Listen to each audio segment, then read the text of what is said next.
कहाँ तक हुआ था? कल हम लोग कथा कहाँ तक?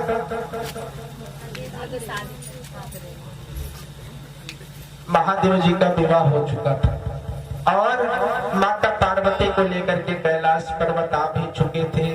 यहाँ तक का प्रसंग हम लोगों ने श्रवण किया, ये कि नहीं?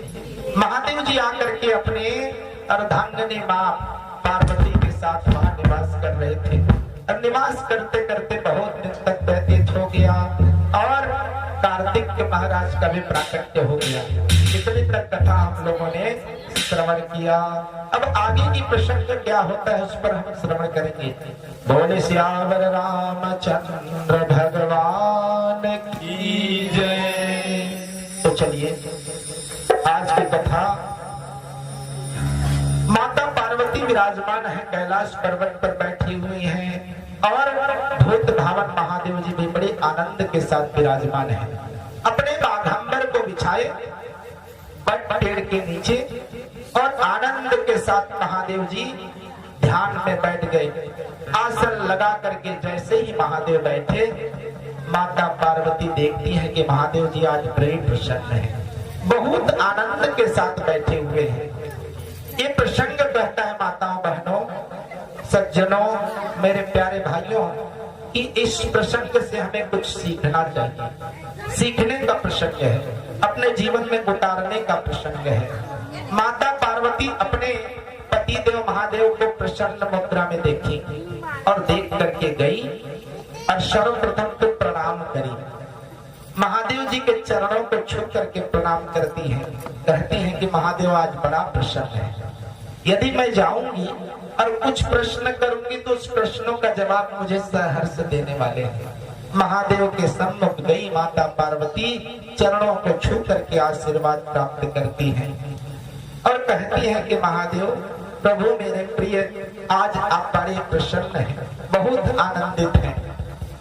माता पार्वती को देख करके महादेव कहते हैं कि देखो आज आप भी प्रसन्नचित्त दिख रहे हो, क्योंकि ये विचार की बातें हैं। यदि हम अपने गृहस्थ धर्म में अपने पति देव को देखें कि प्रसन्न मुद्रा में है कि कभी नाराज है, स्वाभाविक सी बात है। कभी कभी हमारे दिनचर्या में ऐसा भी समय आ पहुंचता है, किसी कारणवश हमारे मन में अनेक प्रकार की टेंशन रहता है। भैया जी बोले ना, तभी भजन में गा रहे थे कि टेंशन दो शब्दों से बना हुआ है, टेन और शन। टेन कहे तो 10 अंग्रेजी का गिनती आता है और सन यानी सूर्य। यदि 10 सूर्य का तेज हमारे ऊपर दिन रात पड़ा रहे तो टेंशन बढ़ा ही रहेगा। तो इसलिए देखते हैं कि कभी हमारे पति देव नाराज हैं कि कभी प्रसन्न हैं। माताओं के लिए प्रश्न है, माताओं के लिए विचार करने की बातें हैं कि देखें कि हमारे पति खुश है कि नाराज में है। तभी जा करके उनके पास कहिएगा कि फलाना चीज की हमको आवश्यकता है। यदि प्रसन्न मुद्रा में रहेंगे तो बोलेंगे कि बिल्कुल आपको प्राप्त हो जाएगा, कहेंगे कि नहीं? बिल्कुल कहेंगे। और कभी नाराज में है किसी कारण से और उनको बोलिएगा कि हमको 500,000 रुपए कुछ साड़ी मांगना है तो देंगे क्या? आपको मना ही कर देंगे आपको। तो माता पार्वती देखी महादेव जी बड़े प्रसन्न हैं, गई प्रणाम करते हुए प्रश्न करती हैं। वहां बैठी, सर्वप्रथम बैठने लगी। महादेव जी कहते हैं कि देखो पार्वती, तुम सन्मुख मत बैठो, क्योंकि पूर्व जन्म की बातों को तुम याद करो। एक समय ऐसा था, तुम ही सती बन करके मेरे अर्धांगिनी बनी थी और उस समय को तुम याद करो। माता पार्वती कहती है कि देखिए महादेव, मैं पूर्व जन्म की बात को आज तक नहीं भूली हूँ, मैं याद करके रखी हूँ और मैं पूर्व जन्म में बहुत गलत करी, आपकी बातों को नहीं मानी और बात नहीं मानने का परिणाम किया हुआ कि मुझे अपना शरीर त्यागना पड़ गया। मैं आपकी बातों को नहीं मानने का ऐसा क्षण भोगना पड़ा। तो महादेव, मैं उस क्षण को याद करके देख रही हूँ, जान रही हूँ, समझ रही हूँ, लेकिन वो भूल करने वाली नहीं। मैं पूर्व जन्म की याद को करके अब दूसरे जन्म को प्राप्त करी हूँ, पार्वती बन करके आई हूँ। महादेव जी बोले कि अर्धांगिनी मेरे बामांग में आकर के बैठो। अभी तो तुमको मैं बाया हिस्सेदारी का भागीदारी बनाता हूँ, निश्चित रूप से तुम बैठो। क्या कहना चाहती हो, प्रेम से कहो। माता पार्वती कहती हैं कि प्रभु मैं आपके मुखारबिंद से भगवान रामचंद्र जी की कथा सुनना चाहती हूँ, आप मुझे सुना करके कृतार्थ करिए ना। जब प्रश्न करी महादेव जी के सम्मुख माता पार्वती के प्रश्नों को सुन करके महादेव कहते हैं कि हे पार्वती, क्या जैसे पूर्व जन्म में तुम संशय करी थी वैसा ही तो नहीं करोगे?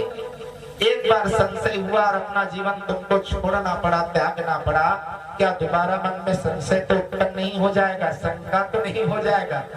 माता पार्वती कहती हैं कि प्रभु पूर्व जन्म में संशय हुआ, अब संशय नहीं होने वाला, मेरे मन में श्रद्धा जागृत हुई है, भगवान की कथा मैं सुनना चाहती हूँ। माता पार्वती के प्रश्नों को सुनकर के महादेव कहते हैं धन्य धन्य गिरि राजकुमारी तुम समान नहीं तो पधारी।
श्यावर रामचंद्र भगवान की जय। माता पार्वती के प्रश्नों को सुनकर के महादेव जी बड़े गदगद हो गए।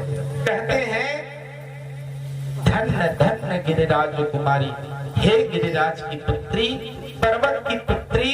माता पार्वती को कहते हैं कि तुम पर्वत की पुत्री हो और तुम बहुत धन्य हो, आप बहुत सौभाग्यशाली हो, तुमने बहुत अच्छी प्रश्न को मेरे सम्मुख रखा है। धन्य धन्य गिरिराज कुमारी, पूछे हो मोहिजे कथा प्रसंगा, सकल लोक जग पावनी गंगा। तुम बहुत धन्य हो। धन्यवाद देने का भी कोई ऐसा शब्द होता है?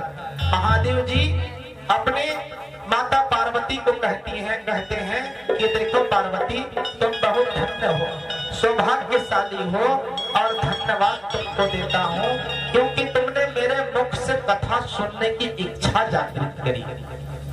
और पुरुषों को भी होना चाहिए कि अपने अर्धांगिनी को धन्यवाद कब देना है, अपने सेविका को, अर्धांगिनी को, सेविका को तब हमको धन्यवाद देना चाहिए और धन्यवाद व्यापित तो करना ही चाहिए, क्योंकि किसी कार्य में प्रशंसा यदि करनी है तो धन्यवाद कह देने से कोई बिगड़ने वाला नहीं है। वो अति प्रसन्न हो जाते हैं। और महादेव जी उनके धन्यवाद कैसे किए?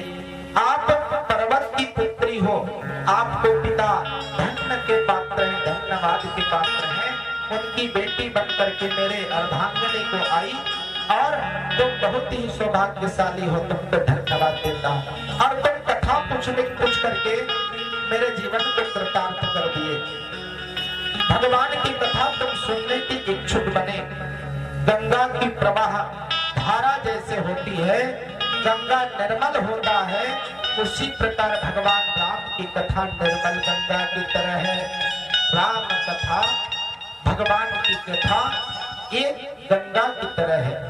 स्वयं महादेव जी कहते हैं माता पार्वती से कि देखो पार्वती, एक गंगा तो मेरे जटाओं से निकली है, लेकिन दूसरी गंगा मैं मेरे मुख से प्रवाहित करने वाला हूँ, जिस गंगा को तुम पूछ करके प्रवाहित करने की इच्छा जागृत करी हो।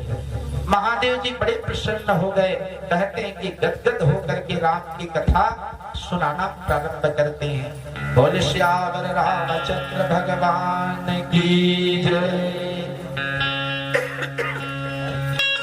एक कथा जो है ना, एक गंगा जो है प्रयागराज में बहता है और दूसरा गंगा कहाँ बहता है? काशी बनारस में बहता है। लेकिन तीसरी गंगा कहाँ बह रही है? ये चोंगरे बाहर के इस ग्राम में भी प्रवाहित हो रही है। राम कथा रूपी गंगा, जिस गंगा में डुबकी लगा करके मनुष्य अपने जीवन को कृतार्थ कर सकता है। स्वयं माता पार्वती को महादेव जी कहते हैं कि ये राम कथा गंगा है। जो व्यक्ति इस गंगा को एक कान के द्वारा श्रवण करके पीते हैं, इस कथा को गाना और पीना कहा गया है, सुनना कहा गया है। जो श्रद्धा से श्रवण करते हैं, सुनते हैं, उनके जीवन में अनंत अनंत आनंद की अनुभूति होती है, भगवान का भक्ति प्राप्त होता है। ये कथा बड़ा आनंद को प्राप्त कराने वाला है।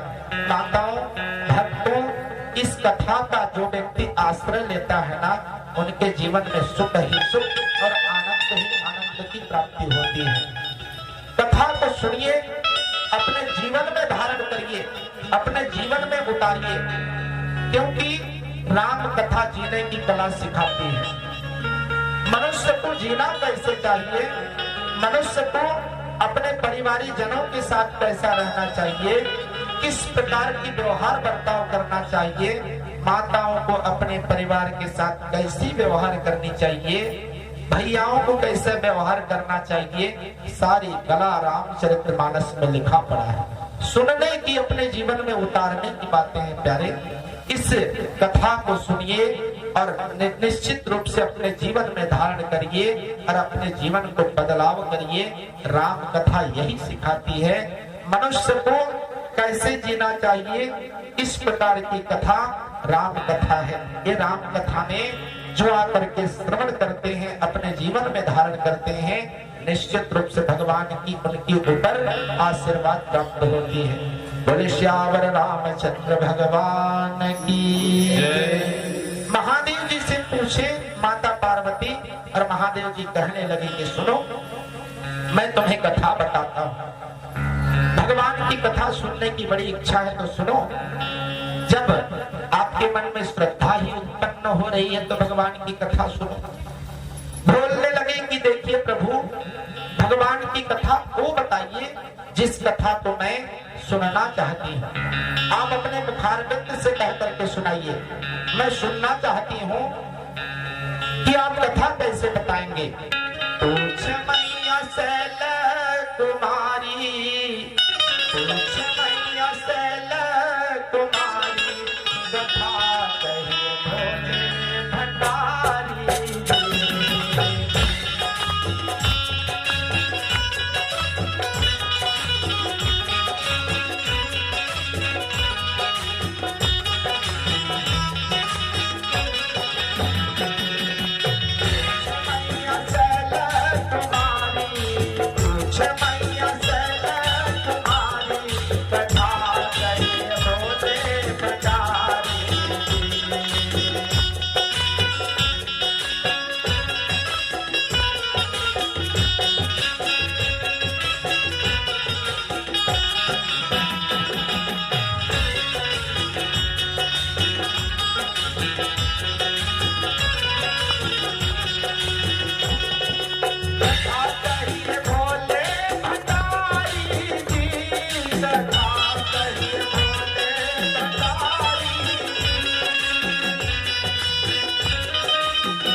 श्यावर रामचंद्र भगवान की। माता पार्वती महादेव जी से कहती हैं कि हे प्रभु, भगवान राम प्रकट कैसे हुए वो कथा कहिए, और भगवान बड़े होकर के कैसे कैसे लीला करे वो भी कथा कहिए, और भगवान अपने पिता की आज्ञा पालन करने के लिए वन में गए वो भी कथा कह करके सुनाइए, और भगवान वन में जाकर के ताड़ का असुर को वध किए और अनेक राक्षसों का वध किए वो भी कथा कह करके सुनाइए, और वो भी कथा मेरे को बताइए प्रभु कि भगवान तो असुरों का वध किए और आकर के प्रजाओं के साथ कैसे व्यवहार पालन किए ये भी कथा कहिए प्रभु, और मुझसे पूछने में कोई भूल भी हो गई वो भी सारे कथा को कह करके सुनाइए।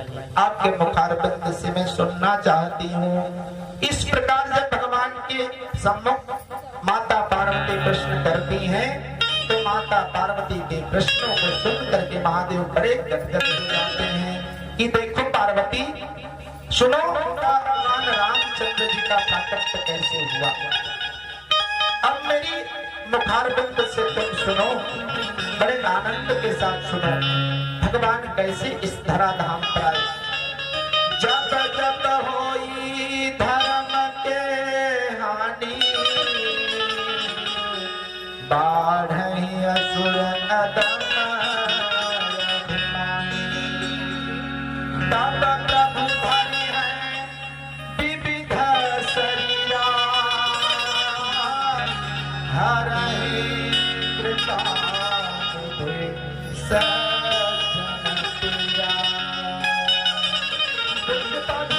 तुलसीदास जी महाराज कहते हैं कि जब जब होई धर्म के हानि, भगवान का आने का कारण बताते हैं। इस धराधाम में भगवान अवतार क्यों लेते हैं। जब पृथ्वी पर अधर्म बढ़ जाता है, अधर्म अधिक हो जाता है और पृथ्वी मैया अकुला जाती है, व्याकुल हो जाती है पृथ्वी मैया, धरती मैया, और ब्राह्मणों पर संकट आता है, भगवान के भक्तों पर संकट आ जाता है, तो भगवान स्वयं किसी न किसी रूप में इस धराधाम पर अवतार धारण करके आते हैं और धरा की पृथ्वी की जो संकट होती है उस संकट को निवारण करते हैं। तुलसीदास गोस्वामी तुलसीदास जी महाराज ने कही, और भगवान के आने का 5 कारण बताए कि भगवान इस धराधाम पर क्यों आए, आने का औचित्य क्या था। तो पहला कारण तो क्या हुआ, पूर्व जन्म में जय और विजय जो 2 असुर थे, एक समय सनक सनंदन सनातन सनत कुमार भगवान के दर्शन को जा रहे थे, द्वारपालों ने रोका, प्रवेश करने नहीं दिया, तो द्वारपाल खड़े हो गए, सोचने लगे कि संत को घुसने नहीं देंगे। संत ने ही असुर होने का श्राप दे दिया और कहा कि जाओ तुम महाअसुर बनना, रावण कुंभकर्ण बने दूसरे जन्म में। दूसरा श्राप मिला उनको, पहला श्राप मिला और दूसरा श्राप मिला प्रताप भानु जो थे वो पूर्व जन्म में ऐसे राक्षस थे जो संत महात्माओं के साथ ब्राह्मणों के साथ छल किया, और छल करने का ऐसा परिणाम निर्मित हुआ कि ब्राह्मणों ने श्राप दिया कि तुम आने वाला जन्म में रावण बनोगे, और ऐसा होने का श्राप तुमको प्राप्त हुआ। और जब 5 ऐसे कारण बनने के बाद जब महाअसुर राक्षस रावण जो है जन्म लिया, कथा कुछ संक्षेप में लेनी पड़ेगी, और दूसरा भाई उसका कुंभकर्ण बना, अरिमर्दन जो उनका मंत्री था, और धर्मरुचि उनका जो भाई था वो जो है बना उसका भाई रावण, कुंभकर्ण और विभीषण। इन तीनों भाई जो है महा लंकाधिपति बने। राक्षस रावण बहुत अत्याचार करने लगा, पृथ्वी अकुला गई, धरा कांपने लगी, त्राहिमाम होने लगा, देव समान थर-थर कांपने लगे, और कांपने के बाद देवता डर गए कि ये महाअसुर का वध कैसे हो सकता है। इस पृथ्वी पर त्राहिमाम करने लगा है। चारों तरफ देवता भयभीत हो गए कि अपने प्राण को कैसे बचाएं हम। रावण कहने लगा कि यज्ञ अनुष्ठान सब बंद करो, पूजा पाठ सब बंद करो। राक्षस समूह जो है न बढ़ने लगे। लंका में राज हो गया राक्षसों का। पूरी पृथ्वी त्राहिमाम हो गई। सभी देवता त्रस्त हो गए। पृथ्वी माता घबरा गई। माँ भवानी पृथ्वी मैया, धरती मैया एक गौ का रूप धारण करी और गौ का रूप धारण करके देवताओं के पास गई और जाकर के देवता के पास गौ मैया कहती हैं कि हे देवताओं, मेरे मन में एक ऐसा गलानी उत्पन्न हो रहा है कि आप बताओ मेरी भार को कौन हरण कर सकता है। इस धराधाम पर, इस पृथ्वी पर अत्याचार बढ़ते जा रहा है और इस अत्याचार को मैं सहन नहीं कर सकूंगी। देवता कहे कि हमारे पास उपाय नहीं है। उपाय मिलने वाला है तो केवल ब्रह्मा जी के पास जाओ। ब्रह्मा जी कहते हैं कि हे धरती मैया, हम उपाय क्या बता सकते हैं। उपाय तो बताने वाले महादेव ही हैं। महादेव जी के पास यदि जाया जाए तो वही उपाय बता सकते हैं। सभी मिल करके देव समाज और धरती मैया, ब्रह्मा आदि महादेव सब जो है ना, मिल करके वही विचार करने लगे। तो महादेव कहते हैं कि देखो, भगवान को बुलाने से भगवान निश्चित रूप से आते हैं और भगवान को बुलाने का एक ही एक मंत्र है, प्रेम ते प्रकट हो ही मैं जाना। भगवान प्रेम के भूखे हैं, भाव के भूखे हैं। यदि भगवान को कहीं बैठ करके ही बुला दिया जाए भाव से, प्रेम से, तो भगवान वहीं प्रकट हो जाते हैं। होते ही कि नहीं? भाव के भूखे हैं भगवान। यदि भाव से आप प्रणाम करिएगा तो भगवान प्रसन्न हो जाते हैं। महादेव जी कहने लगे कि चलो सब मिल करके यहीं से भगवान को बुलाते हैं। चलो यही गाओ, जय जय